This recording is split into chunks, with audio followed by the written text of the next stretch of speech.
아니 그럼 사실상 여기에다가 집을 지어도 됩니다라고 허가해준 공무원분들의 문제도 있는 거 아닌가요? 저는 개인적인 생각으로 그 공무원들이 다 잘못이에요. 그러니까요. 그렇게 현명하게 하면 사실 그 누구도 불편함이 없을 수도 있었던 그쵸. 사건들인데. 안녕하세요. 친절한 소송입니다. 오늘은 최근 이슈된 진입로 통행료에 관한 영상을 준비했습니다. 네, 이번에는 통행료에 관한 이슈로 한번 이야기를 해볼 건데 네. 이런 경우가 종종 있었어요. 너무 많아요. 뭐 유명했던 우영우 드라마에도 이 문제로 그 코너가 에피소드가 있었거든요. 네. 그래서 사회적으로 되게 이런 일이 많구나라고 저는 생각을 했었어요. 이게 어떻게 된 거냐면은 건물이 지어질 때 원래는 앞에 뭐 도로가 정확하게 나와 있고 그 인접 도로가 있어야지 건물을 지을 수 있는 허가가 나오거든요. 맞아요. 근데 제가 봤을 때 첫 번째는 지자체에서 제대로 확인을 안 한 것 같아요. 인접 도로가 정확히 나와 있는 거 확인 안 하고 네. 건축 허가를 내주니까 집이 지어진 거죠. 근데 앞에 도로로 쓰이는 땅이 주인이 따로 있었네? 너무 황당하죠. 그쵸. 근데 나중에 이제 땅 주인이 보니까 남들이 도로로 쓰고 있는 거예요.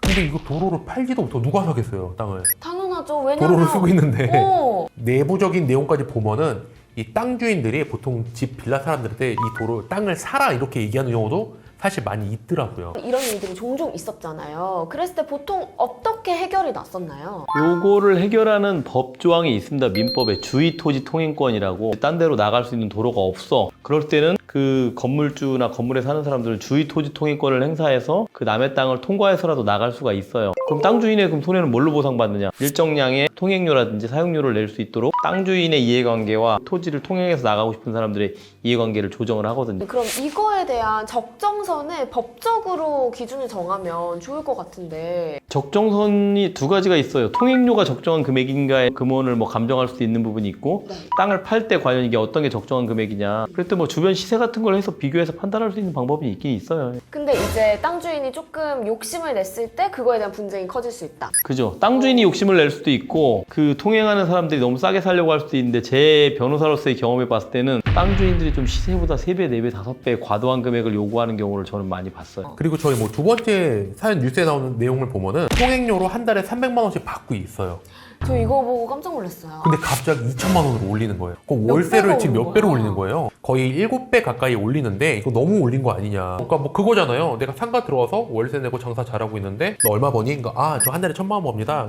그래? 그러면은 월세 900만 원 내. 뭐 이런 식이에요. 그럼 변호사님 실질적으로 이게 300에서 2,000까지 올렸잖아요. 이걸 진짜 줘야 되나요? 꼭 줘야 되지는 않고요. 법원을 통해서 조정을 거치는 경우도 있는데, 그럼 이거 뭐 감정평가라는 걸 해요. 이 정도 토지를 통과하는데 뭐 비용이나 임대료가 얼마 정도가 적정할 것이냐. 저 뭐 안국장님이 말씀하신 300에서 2,000 올랐다. 저거는 누가 보더라도 적정한 금액은 아니죠. 과도한 금액이죠. 그쵸, 말이 안 되는 금액이죠. 지금 사실 이렇게 다음 달부터 당장 2천만 원 올리겠다라고 했을 때 판결이 나올 때까지는 제가 그러면 집 밖으로 못 나오는 건지 2천만 원을 내야 되는 건지. 그래서 이게 본안 판결이 날 때까지 재판 6개월, 1년 오래 걸리는 경우가 있어서 그 사이에 뭐 구제를 해주는 게 가처분이라는 게 있는데, 이런 경우에 통행방해 금지 가처분, 통행을 방해하지 마라 해결을 해서 본안 판결 날 때까지 통행권을 확보하기도 하고, 아니면 뭐 교통방해죄나 이런 걸로 고소하기도 하고, 형사고소로 그렇게 보통 해결을 하는 편이에요. 아니 그럼 사실상 여기에다가 집을 지어도 됩니다라고 허가해준 공무원분들의 문제도 있는 거 아닌가요? 저는 개인적인 생각으로 공무원들이 다 잘못이에요. 이렇게 뭐 싸잡아서 얘기하면 안 되겠지만 예전에도 좀 저희가 처리한 사건이 있는데 그분 같은 경우에는 마을로 진입하는 통행을 똑같이 막았어요. 네. 여기 이 땅을 얼마에 사든가 엄청 비싸게 아니면 막겠다라고 했는데 결과적으로 어떻게 됐냐, 돈을 내고 사용하는 게 아니라 그냥 공공에 제공해라 이렇게 나왔어요. 돈을 내고 땅을 사용하라가 아니라 그냥 무료로 개방해라 이렇게 판결이 나온 경우도 있어요. 너무 억울할 것 같은데요? 땅 주인은 돈 받으려고 했다가 땅 뺏겼죠. 그래서 그 다음에 나온 게 지자체에서 그 땅을 이제 네. 매수하기로 했어요. 근데 그건 해줘야 될 것 같아요. 네, 근데 어차피 나중에 매수하는 거 이렇게 공로나 도로로 쓰일 도로라면은 처음에 건축물 허가를 내줄 때 이 땅은 내가 매수를 할게 지자체에서. 그리고 네가 쓰니까 지자체에서 사용료를 받으면 되잖아요. 그러니까요. 그렇게 현명하게 하면 사실 그 누구도 불편함이 없을 수도 있었던 그쵸. 사건들인데. 대부분이 건축 허가를 받으시는 분들이 급속하게 행정 처리를 할 때 괜찮아요. 그래 별거 아니네. 내줄게. 야 어디로 다녀? 지도로만 보니까 여기로 다니면 됩니다 라고 하는데 사실 현장에 나가보면 못 다니거든요. 피해는 누가 본다? 건물 지은 사람은 어떻게 분양해서 팔았어요. 그러니까 분양을 받은 사람들이 피해를 보는데 혹시 집에 갈 때 내가 걷는 길이 남의 땅일까 이 생각하고 걸어본 적 있어요? 단 한 번도 없죠. 그쵸? 아무도 없단 말이에요. 이 영상을 보시는 그 누구도 우리 집 앞이 누구 땅일까 이 생각을 안 해요. 그러니까 누군가가 일을 허술하게 한 것 때문에 집에 사는 사람도 피해고 땅 주인도 사실 피해를 보는 거예요. 와, 근데 아까 국장님께서는 이 빌라에 사는 입주민 편을 들고 싶다는 말씀을 하셨잖아요. 저는 약간 좀 입주민 편인 게 저도 어렸을 때 되게 안 좋은 동네에서 안 좋은 빌라에서 많이 살아봤거든요.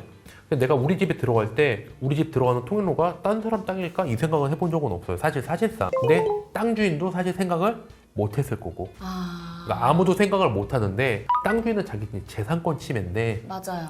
집에 사는 사람들은 나의 일상적인 개인적인 생활이 침해되잖아요. 나의 기본권이 침해되잖아요.